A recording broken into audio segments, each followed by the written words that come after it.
नमस्कार मित्रांनो, काल एक न्यूज बघितली मी.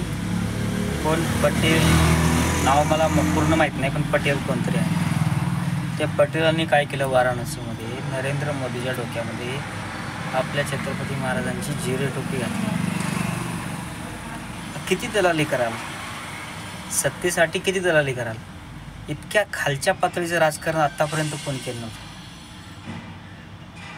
तुम्हाला काय लोटांगण घालायचं मोदी पुढं ते करा, पण कमीत कमी माझ्यासारख्या शिवभक्तांसाठी ती घटना, ती न्यूज बघितल्यानंतर असे तळपायची आग मस्तकात गेली.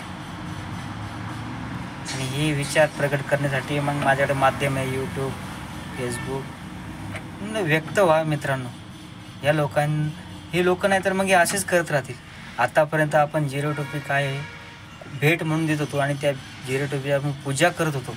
अशा जिरे टोपीला यांनी शिवाजी महाराज काय होते काय नाही, यांना राजकारणी लोकांना शिवाजी महाराजाबद्दल खरंच इतका आकस का असावा?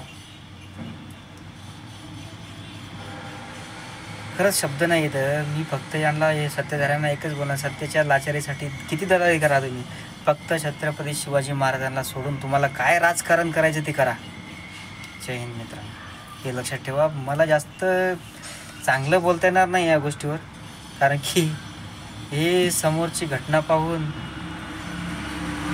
चांगले शब्द तोंडातून बाहेर पडणार नाहीत. त्याच्यामुळे मी इथंच थांबतो.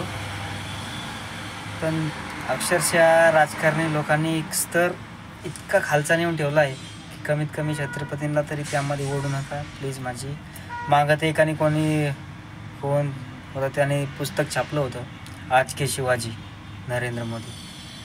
काय शिवाजी महाराजांचा एक तरी गुण आहे का याच्यामध्ये? शिवाजी महाराजांनी कधी शेतकऱ्यांना रडू दिलं नाही. आणि हा काय बोलू या राजकारणावर, मला बोलायचं नाही आहे, पण माझे हात जोडून राजकारणीवाल्यांना एकच विनंती आहे, बाबांनो तुम्ही महाराजांना या राजकारणामध्ये ओढू नका. तुमची ती पात्रता नाही आहे, त्याच्यामुळं तुम्ही त्यांची बरोबरी करू नका. आणि त्यांच्यासंग तुम्ही आमच्यासारख्याकडून काही मग असे शब्द निघतील. कारण की धन्यवाद, मी इथं थांबतो, कारण की मला शब्द चांगले सुचत नाही सध्या, त्याच्यामुळे मी थांबतो इथं. जय महाराष्ट्र, जय शिवराय.